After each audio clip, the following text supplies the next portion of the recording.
মধ্যপ্রাচ্য কারোর কাছে প্রাণের শহর, আবার কারোর কাছে ভালোবাসার। বিশেষ করে যখন কথা ওঠে দুবাইকে নিয়ে। মরুভূমির মুখে জেগে ওঠা এই গোল্ডেন সিটি বা সোনার শহরকে গোটা বিশ্ব চেনে মধ্যপ্রাচ্যের ওয়েস্টার্ন কান্ট্রি হিসেবে। ঝলমলে আলোকসজ্জা, বুর্জ খলিফার ঔদ্ধত্য আর বিলাসিতার এই চাদরে মোড়া শহরটি আজ এক অজানা আশঙ্কায় থমথমে। ইরান ইসরায়েলের সাম্প্রতিক যুদ্ধের লেলিহান শিখা এবার ছিটকে এসেছে এই শান্তির জনপদেও। আকাশপথ বন্ধ, মিসাইল হামলার আতঙ্ক, সব মিলিয়ে ভ্রমণ প্রিয়াসী বাঙালিদের কপালে এখন চিন্তার ভাঁজ। আচ্ছা, এতদিন তো আমরা শুনে এসেছি দুবাই মানেই শৃঙ্খলা, কিন্তু এই প্রবল উত্তেজনার মাঝে ঠিক কতটা নিরাপদ সেখানকার সাধারণ মানুষ? যুদ্ধের মেঘ ঘনালেও দুবাই সরকার কি পারবে পরিস্থিতি নিয়ন্ত্রণ রাখতে? এই সব প্রশ্নের উত্তর খুঁজতেই হেডলাইন্স কলকাতার তরফে আমরা সরাসরি ফোনে যোগাযোগ করেছিলাম দুবাইয়ের দীর্ঘ সময় ধরে বসবাসরত প্রবাসী বাঙালি রবীন্দ্রনাথ গোস্বামীর সাথে। এই বিষয়ে আমাদের সঙ্গে ফোনে তিনি নিজের কিছু অভিজ্ঞতা ভাগ করে নেন। এখন তো দুবাইয়ে যে কারেন্ট সিচুয়েশন চলছে, ইরানে হামলা হচ্ছে, তার এফেক্টে ইরানিয়ারা দুবাইতেও দুবাইতে মিসাইল ফেলছে, ড্রোন ফেলছে। তো এই যে সিচুয়েশনটা তৈরি হয়েছে ওখানে, সেখান থেকে আপনার অভিজ্ঞতাটা যদি একটু বলেন, শেয়ার করেন।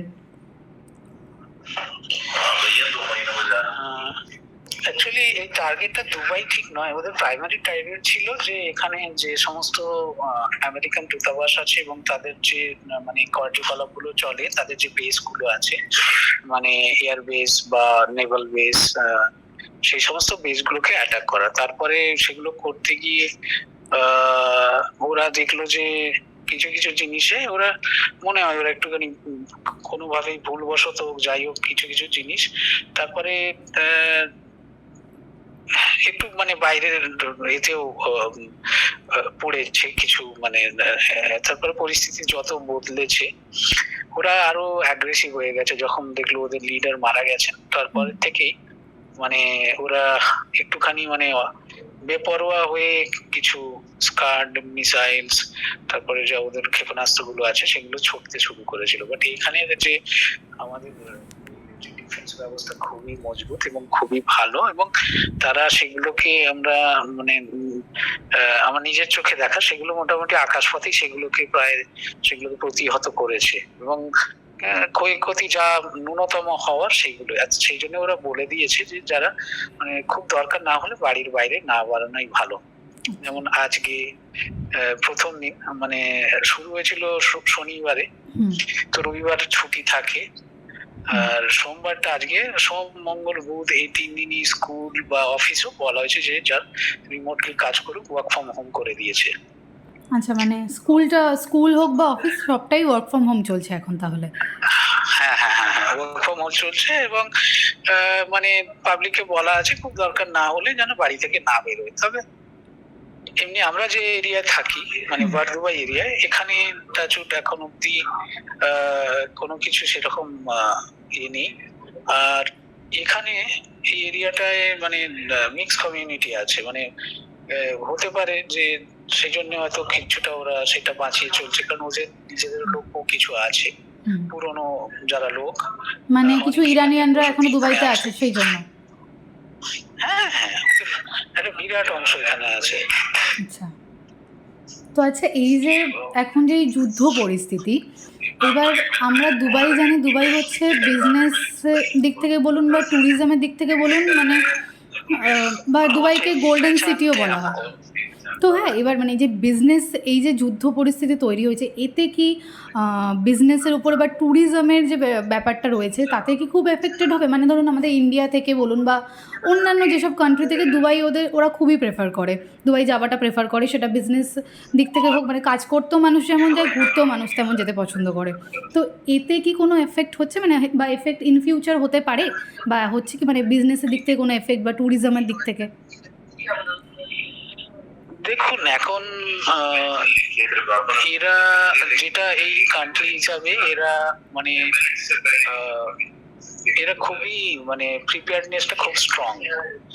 এদের এখানে যখন কোভিড এসেছিল গোটা পৃথিবীর লোক দেখেছে যে মানে এরা কিভাবে কোভিডটাকেও স্মার্টলি হ্যান্ডেল করেছে, এবং এখনো এরা ডিক্লেয়ার করে দিয়েছে মানে সরকারি থেকে যে সমস্ত টুরিস্টরা আটকে পড়েছে অলরেডি, তাদের যে হোটেল বুক করা আছে সেই হোটেল যেন তাদের খালি করা না হয়, এবং হোটেলগুলিকে আবুধাবি গভর্নমেন্ট থেকে ইনস্ট্রাকশন দেওয়া হয়েছে যে গভর্নমেন্ট পুরো ওদের টাকা পেমেন্ট করবে, তো কাউকে যেন হোটেল থেকে বার করা হয়। এটা গেল একটা দিক। আর একটা দিক হলো যে এরা যেভাবে মানে ডিপ্লোম্যাটিক্যালি ওদেরও ইরানকেও বার্তা দিয়েছে যে দেখো মানে তোমাদের সঙ্গে আমাদের কোনো শত্রুতা নেই, আমরা তোমার প্রতিবেশী, লড়াইটা আমাদের সঙ্গে করো না, সেইভাবে একটা ডিপ্লোম্যাটিক চ্যানেলেও এরা কাজ করছে। এবং গতকাল এখানে যে ইরানের যে বিদেশ মন্ত্রকের যে অফিস আছে, যে ওদের এমবাসি আছে, সেই অ্যাম্বাসাডরকে ডাক করিয়ে সেখানকার তাদের বলা হয়েছে, বুঝিয়ে বলা হয়েছে যে এগুলো যেন ঠিক হচ্ছে না, কারণ আমরা উই আর নেবার্স, তো আমরা এক দুসরের নেবারের যেন ক্ষয়ক্ষতি না করি। তো সেই দিক থেকে দেখতে গেলে মানে হামলার পরিমাণটা যেমন শনিবার রাত্রে যেটা ছিল সেটার থেকে রবিবার রাত্রে একটু কম হয়েছে বলা যেতে পারে। তো আচ্ছা, আমরা দেখেছি যে দুবাইয়ের ওই পাম জুমেরার একটা হোটেল, প্রভাবটা যেটা ব্যবসায়িক প্রভাবটা, তো ব্যবসায়িক প্রভাব হ্যাঁ এখন এখানে যেহেতু এদের হোমগ্রোন কিছু মানে কাল্টিভেশন নেই, তো সেক্ষেত্রে একটা ফুড সিকিউরিটির ব্যাপারটা বেশিরভাগই এখানে মানে ফুডটা বিভিন্ন দেশ থেকে আসে, সেগুলো বাই এয়ার ফ্রেটে আসে, তো সেই জন্য অনেক সুপার মার্কেট এক্ষুনি ব্যবসার খাতিরে তারা সব মানে কালোবাজারি করতে শুরু করে দিয়েছে কিছুটা হলে। বাট কালোবাজারি ঠিকভাবে এটা এইভাবে লিখবেন না, এটা যেভাবে লিখলে হয়, কারণ এটা এখানে বলাটা আমার উচিত না এইভাবে, তো আপনি একটু এটাকে শুধরে নেবেন। যাই হোক, একটুখানি ফুডের শর্টেজের জন্য বাজারে একটু দামপত্র বাড়ানো হয়েছে দেখছি। যেখানে আলু সাধারণত 2 দিরহাম থাকে, সেটা এখন দেখা যাচ্ছে আজকে 5 দিরহাম 6 দিরহাম করে চার্জ করছে। আচ্ছা, মানে সেটা মানে অফিশিয়ালি নয় ব্যাপারটা, ওরা আনঅফিশিয়ালি এই জিনিসগুলো করছে, তাই তো? হ্যাঁ, তো ওরাও হয়তো ওদের সাপ্লাই চেনটা হয়তো ব্রেক হয়েছে, কারণ পোর্টেও একটা হামলা হয়েছিল, জবেলারি পোর্টে, সেই পোর্টের অপারেশনও বন্ধ আছে, তো সেই জন্য মানে ডিমান্ডটা তো এখানে মনে করুন এখানে প্রায় এখন প্রচুর মানে প্রায় 40 লক্ষ ভারতীয়ই আছে শুধু, আর এই দেশে সব অন্যান্য নাগরিক মিলে প্রায় 1 কোটি লোকের বসবাস। সে জায়গায় তো রেগুলার একটা ফুড চেনের সাপ্লাই থাকে, সেটা বেশিরভাগটাই প্রায় 80% এদের ইম্পোর্টের উপর ডিপেন্ড হয়। তো সেখানে আর ব্যবসায়ীরাও হ্যাঁ, একটা তো ব্যবসায়িক দৃষ্টিভঙ্গিতে যখন যুদ্ধ হয় যে কোনো জায়গাতেই, সেখানে ব্যবসায়িক একটা তো সংকট সৃষ্টি হয়। তবে সেই সংকটকে মোকাবিলা করার জন্য এখানে সরকার কিন্তু বেশ আগে থেকেই প্রিপেয়ার থাকে।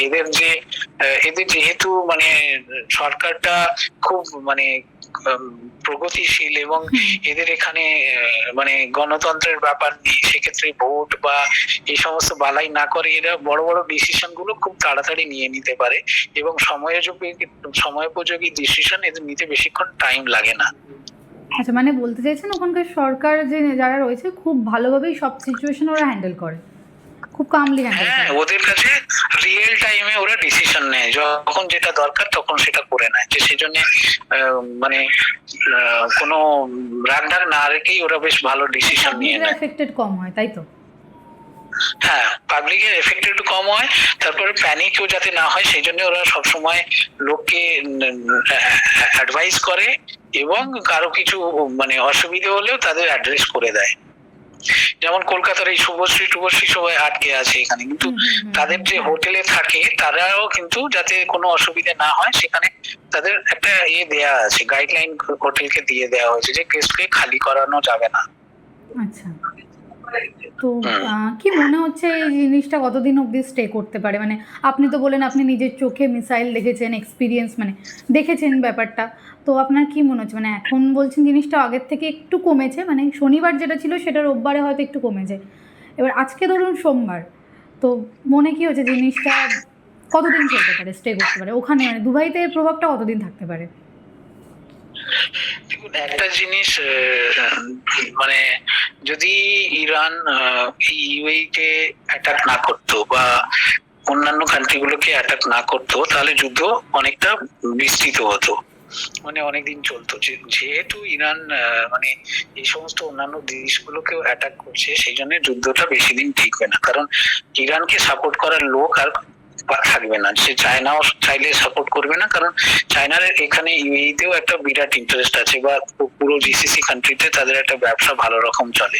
সেক্ষেত্রে ইরান প্রায় আইসোলেশনে চলে যাবে। এবারে যুদ্ধের যখন ব্যাপ্তির দরকার হয়, তখন যদি অন্য কোনো কান্ট্রি তাকে সাপোর্ট না করে, তখন সেটা আর বেশি দিন চলতে পারে না। তবে মনে হয় হ্যাঁ, সবাই ওদের এগেনস্ট, ওরা প্রায় একা পড়ে গেছে।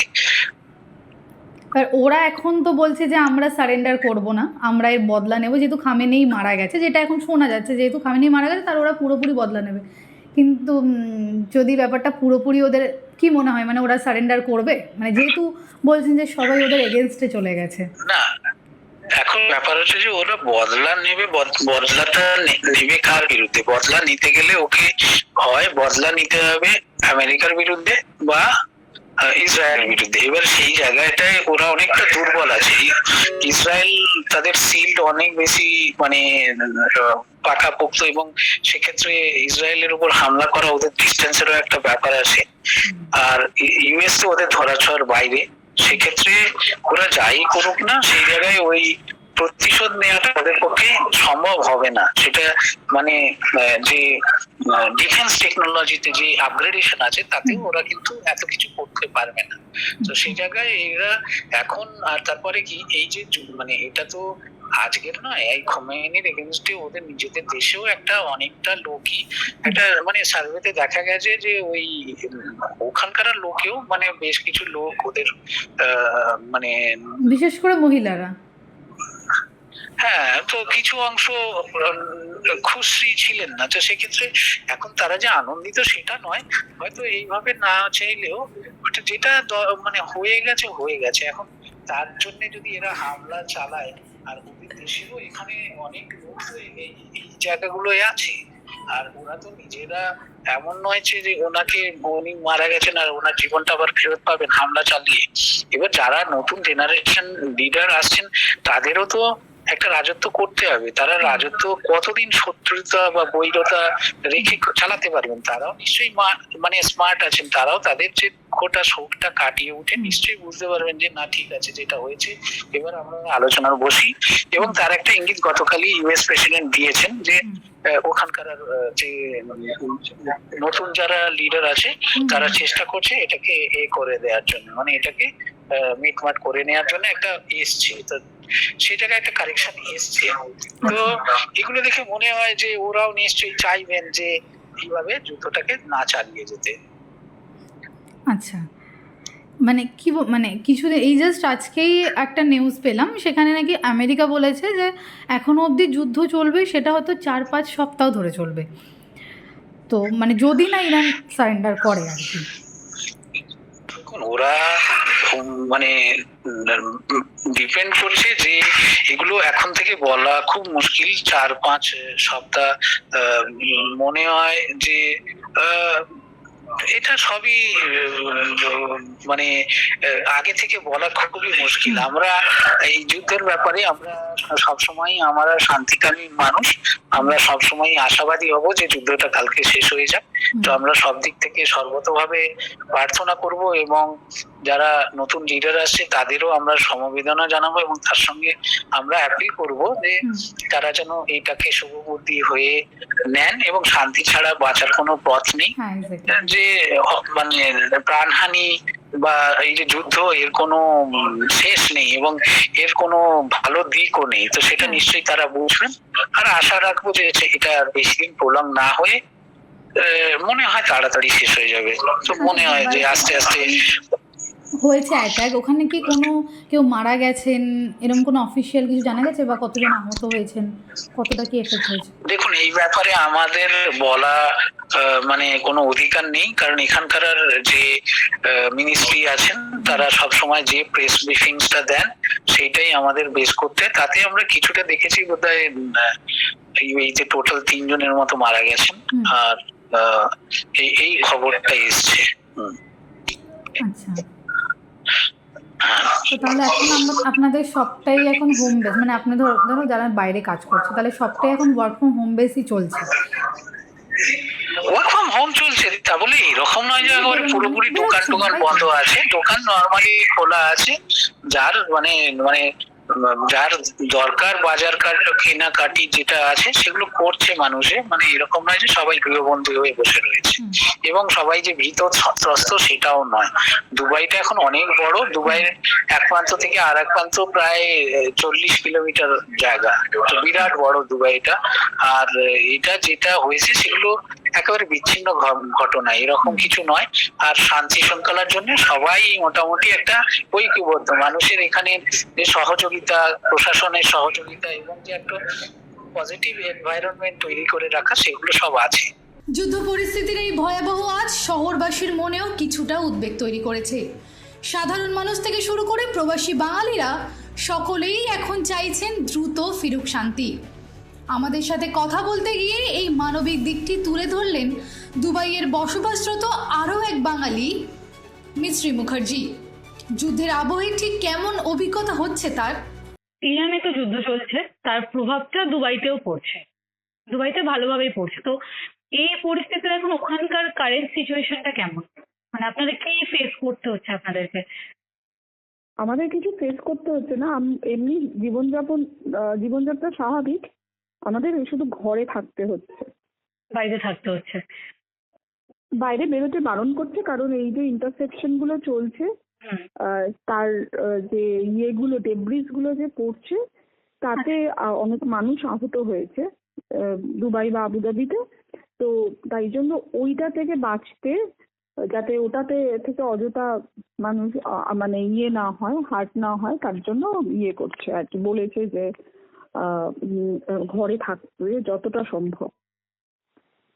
আচ্ছা, এই যে এখন সিচুয়েশনটা ওখানে রয়েছে, এবার দুবাই আমরা জানি যে ট্যুরিজমের দিক থেকে বলুন বা বিজনেসের দিক থেকে, ব্যবসার দিক থেকে খুবই মানে উন্নত একটা শহর। এই আমরা ইন্ডিয়ানরা খুবই পছন্দ করি দুবাই যেতে, সেই সেলিব্রিটি থেকে নর্মাল মানুষ সবাই দুবাইটাকে প্রেফার করি। এরকম একটা যে সিচুয়েশন তৈরি হয়েছে, এর এফেক্টটা কি মনে হয় যে ট্যুরিজমের ওপরে বা বিজনেসের ওপরে পড়বে? সেরকম হলে তো আপনাদেরও অনেক কিছু ফেস করতে হবে না? আপনার কিছু মনে হচ্ছে যে এরকম কিছু হতে পারে? এটা সময় বলবে, এটা তো একটা সাডেন ইনসিডেন্ট, সময় বলতে পারবে। মানে এরকম জিনিস তো আগে এখানে ফেস করেনি। ঠিক এটা ঠিক মানে এই মুহূর্তে, মানে আপনি বলতে চাইছেন এটা ফার্স্ট টাইম এরকম? লোকে তো একটু প্রথম তো একটু ভয় পাবেই, এখন যেরকম ভয় পাচ্ছে, কিন্তু এখানে অথরিটি এত ভালো করে ব্যাপারটা ম্যানেজ করে। এখনো অনেক যদিও এখনো জানি না আমরা কোন অবস্থায় দাঁড়িয়ে আছি আর কি, কতদিনে মিটবে বা এটা লিঙ্গার করবে কিনা। তো মানে ট্যুরিজম ধাক্কা খাবে কিনা সেটা ঠিক, এরকম তো অনেক কাশ্মীরে হলো, তারপরে তো কাশ্মীরের লোক যাচ্ছে। হ্যাঁ, মানে ধরুন এই যে ধরুন আপনাদের বাড়িতে একজন গেস্ট গেছেন, উনি ওখানে গিয়ে আটকে গেছেন, এরকম অনেকেই আছেন ধরো ইন্ডিয়া থেকে ওখানে গেছেন ঘোরার আসে কিন্তু আটকে গেছেন, ওদের মধ্যে যে প্যানিক ব্যাপারটা একটা চলে এসছে না, তো সেইটার দিক থেকে আমি জিজ্ঞেস করছি। মানে ওনারা হয়তো এখানে এসে ওনারা ধরো ফিরে এলেন, ফিরে এসে এখানে কাউকে বললেন, তারাও তো জিনিসটা শুনলো না, তাদের মধ্যে একটা আতঙ্ক তৈরি হলো। এমন হয়ে গেছে পৃথিবীর যে প্রান্তে গেলেই, মানে কোনো প্রান্তে গেলেই এমনটা হয়তো হতে পারে। এটা অ্যাকচুয়ালি ঠিক দুবাইয়ের ব্যাপার না তো, এরা ইউএস বেস ক্যাম্পগুলোকে মারছে আর কি। তো লোকে একটু ভয় পাবে, ভয় যে পাবে না, কেউ কেউ পাবে, কেউ যে এটা একটা মানে এটা একটা বিচ্ছিন্ন ঘটনা হিসেবেও ধরতে পারে।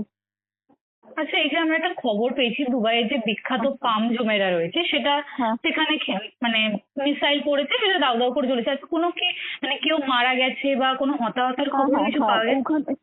ওখানে পামে মানে অফিসিয়াল ব্যাপারে অফিসিয়ালি বোধহয় 1জন কি 2জন আহত হয়েছে বলেছে, কিন্তু আসল ঘটনা তো আমরা ঠিক আসল কি অ্যাকচুয়ালি দুবাইতে না এগুলো কিছু বের করে না। মানে অফিসিয়ালি এখানে 3জন টোটাল মারা গেছে বলা হয়েছে, টোটাল ইউএইতে অফিসিয়ালি 3জন, একজন বাংলাদেশি, একজন পাকিস্তানি, একজন নেপালি, আর 58 জন আহত হয়েছে। এটা আমি কালকে অবধি দেখেছিলাম। আচ্ছা, মানে পাম জুমেরা বাদে কি অন্য কোনো জায়গায় এরকম ক্ষেপণাস্ত্র পড়েছে বা এরকম কিছু হয়েছে? দুবাই এয়ারপোর্টে শুনেছি হয়েছে। আর 100টার ওপরে ড্রোন মিসাইল আর 200টার ওপর এগুলো যেগুলো মানে দুবাই কর্তৃপক্ষ যেগুলো প্রকাশ করেছে তার বেসিসে বলছি 200টার ওপর মিসাইল ড্রোন আর 100টার ওপরে মিসাইল হামলা হয়েছে। কি মনে হচ্ছে জিনিসটা না, কতদিন হানা কন্টিনিউ হয়েছে, হবে? কিন্তু এগুলোকে ইন্টারসেপশন, এগুলোকে মানে সঙ্গে সঙ্গে এগুলোকে বিনাশও করে। ও এখন আজকের খবর হচ্ছে 500-র ওপর ড্রোন হানা হয়েছে। 500-র উপর টোটাল, মানে টোটালটা বলছেন তো? হ্যাঁ টোটাল মানে এরকম খবর আছে। কালকে আমি 200 দেখেছি, এখন শুনলাম, এই মুহূর্তে শুনলাম 500। তো এগুলোকে ওরা ইন্টারসেপ্ট করছে, ওগুলোকে ওরা না পড়ার আগেই ওগুলোকে ওরা আকাশেই ওগুলোকে মানে নষ্ট করে দিচ্ছে, সেটারই ডেব্রিজ গুলো পড়ছে আর আমরা সেগুলোই দেখতে পাচ্ছি। আচ্ছা, কিন্তু ওরা অফিসিয়ালি মানে ওখানকার গভর্নমেন্ট থেকে অফিসিয়ালি কোনো ডিক্লারেশন ওরা দিচ্ছে না? এই তো বললাম কি 3 জন আর 58 জন, হ্যাঁ, মানে এটা কালকে আর ছিল। বেশি কিছু ওরা এক্সপোজ করছে না, তাই তো? না ওরা আজকের না, আমি তো ডাটাটা জানি না, আমি কালকে বিকেল অবধি জানি, আজকের ডাটাটা জানি না। তাহলে কি শুনলাম আপনারা 500। এখন হ্যাঁ, সবটাই বলুন। আপনাদের বাড়িতেই হচ্ছে, মানে আপনারা বেরোচ্ছেন না, হ্যাঁ, সবই হ্যাঁ। বাড়িতে? যতটা সম্ভব কম। তাহলে ধরুন কারণ যারা স্কুল- ওখানে কাজবাজ করে বা চাকরি বাকরি করে তাদের অবস্থাটা এখন কি? সব কি ওয়ার্ক ফ্রম হোম চলছে? না, যারা বাড়ি তৈরি করে বাড়ি তৈরি হচ্ছে, সেগুলো হচ্ছে। লোকজন বাইরে বেরোচ্ছে, মেট্রো চলছে, আমার ঘর থেকে মেট্রো দেখা যায়, মেট্রো চলছে, গাড়ি চলছে, কিন্তু দরকার ছাড়া এই সামনে দেখতে পাচ্ছি মাঠে খেলা করছে, সেগুলো সবই চলছে। জীবনযাত্রা স্বাভাবিক, কিন্তু একটু লোক সতর্ক, কারণ বারবার করে দুবাই কর্তৃপক্ষ বলে দিয়েছে যে আপনারা সতর্ক থাকুন, কারণ যে কোনো সময় ওই ইয়েগুলো পড়তে পারে, ইন্টারসেপশনের ইয়েগুলো পড়তে পারে, ধ্বংসাবশেষগুলো পড়তে পারে। তবে শুধু প্রবাসীরাই নন, এই মুহূর্তে দুবাইয়ে বেড়াতে গিয়ে আটকা পড়েছেন বহু বাঙালি পর্যটক। বুর্জ খলিফা বা ডেজার্ট সাফারির আনন্দের মাঝে আচমকাই পরিস্থিতি তাদের পরিকল্পনায় জল ঢেলে দিয়েছে। আকাশপথ বন্ধ হওয়ায় এবং রুট পরিবর্তনে জটে পড়ে এই মুহূর্তে দিশেহারা অবস্থা পর্যটকদের। এমনই অভিজ্ঞতার কথা আমাদের জানিয়েছেন কলকাতা থেকে দুবাইয়ে বেড়াতে যাওয়া পর্যটক শম্পা দাস। কাল দুপুরেই আমরা এসেছি দুবাইয়ে 7 দিনের জন্য ঘুরবো বলে। যখন এসেছি দুবাই এয়ারপোর্টে সব ঠিকঠাকই ছিল। তারপর আমার বন্ধুর বাড়িতে এসে শুনলাম যে দুবাই এয়ারপোর্ট বন্ধ হয়ে গেছে। এটা শুনেই যেন মনটা খারাপ হয়ে গেল। এটা ভেবে যে 7 দিন পর ফিরতে পারবো তো বাড়ি। তারপর আমরা বিকাল দুবাই এয়ারপোর্টে দুবাই আইতে গিয়ে ভিউ নিচ্ছি। এমন সময় মেরিনাতে বসে খানিকক্ষণ সময় কাটাচ্ছি, বাচ্চারা খেলছে একটু। এই সময় আমরা দুবার ফটকার মতো আওয়াজ পেলাম, দেখলাম চারদিকে ধোঁয়ার মতো আকাশে কিছু দেখা যাচ্ছে। তারপর আমরা একটু সতর্ক হয়ে বাড়ি ফেরার পথে রওনা দিলাম। ফেরার পথে আকাশে আগুনের মতো জ্বলছে কিছু একটা দেখলাম। তারপর মেট্রো করে বাড়ি ফিরলাম। এসে ক্রমাগত বিস্ফোরণের আওয়াজ পেতেই থাকলাম এবং বুঝতে পারছিলাম না যে সারা রাত এরকম কি হচ্ছে এবং আমরা এরপর ফিরে যেতে পারবো তো 7 দিন পর। এই আতঙ্ক নিয়েই আমরা মোটামুটি সারা রাত কাটালাম। জানি না এর বাকি দিনগুলো আমাদের কেমন কাটবে এবং আমরা কখন ফিরবো। সকাল হতে দেখলাম, ভেবেছিলাম যে সবকিছু হয়তো একটু হলেও স্বাভাবিক হবে, কিন্তু আবার দেখলাম সে একই সকালের ধোঁয়া, চারদিকে যেন কালো কালো ধোঁয়া আকাশে দেখতে পাওয়া যাচ্ছে। তারপর টুকটাক বিস্ফোরণের আওয়াজ পাচ্ছিলাম এবং একটা প্লেনের আওয়াজও মাঝে মাঝে পাচ্ছিলাম, অথচ কিন্তু এয়ারপোর্ট বন্ধ। বুঝে উঠতে পারছিলাম না কি হচ্ছে অ্যাকচুয়ালি। একটা না 2-1 মিনিটের ব্যবধানে মানে খান দশেক বিস্ফোরণের মতো কিছু একটা যেন মানে আওয়াজ পাচ্ছি, অথচ কি হচ্ছে বুঝতে পারছি না। তবে আমরা আবুধাবিতে ফোন করলাম, কারণ আমাদের এরপর গন্তব্যস্থল হচ্ছে আবুধাবি। তো সেজন্য আমরা আবুধাবিতে ফোন করে জানলাম যে সেখানে অবস্থা কিরকম, স্বাভাবিক কিনা। তো সেখান থেকে বললো সেখানে সবকিছু স্বাভাবিক আছে। তো এটা জেনে আমরা একটু আশ্বস্ত হলাম এবং এরপর আমরা আবুধাবির দিকেই রওনা দিচ্ছি। যে শহর 24 ঘন্টা উৎসবের মেজাজে থাকে, সেই দুবাই আজ পরিস্থিতির প্রহর গুনছে। তবে দুবাই সরকারের সুদক্ষ প্রশাসনিক ব্যবস্থায় ভরসা রাখছেন সেখানকার বসবাসরত ভারতীয়রা। সোনার শহরের উজ্জ্বল আলো কি তবে যুদ্ধের ধোঁয়ায় স্নান হবে, নাকি শান্তি ফিরবে খুব দ্রুত? ঘরে ফেরা নিয়ে অনিশ্চয়তা আর বিদেশের মাটিতে টিকে থাকার লড়াই, সব মিলিয়ে এক কঠিন সময়ের মধ্যে দিয়ে যাচ্ছেন আমাদের প্রিয়জনেরা। এই মুহূর্তে তাদের সুস্থ দেখা আর ভালো থাকাটাই আমাদের একান্ত কাম্য। দিশা দাসের রিপোর্ট, হেডলাইন্স কলকাতা। আনন্দ আর ভালোবাসার দীপ্তিতে গড়া সমুজ্জ্বল পরমা, ঠিক তোমারই মতো। শ্যাম সুন্দর কোম্পানি জুয়েলার্স, আগরতলা, উদয়পুর, ধর্মনগর, কলকাতা।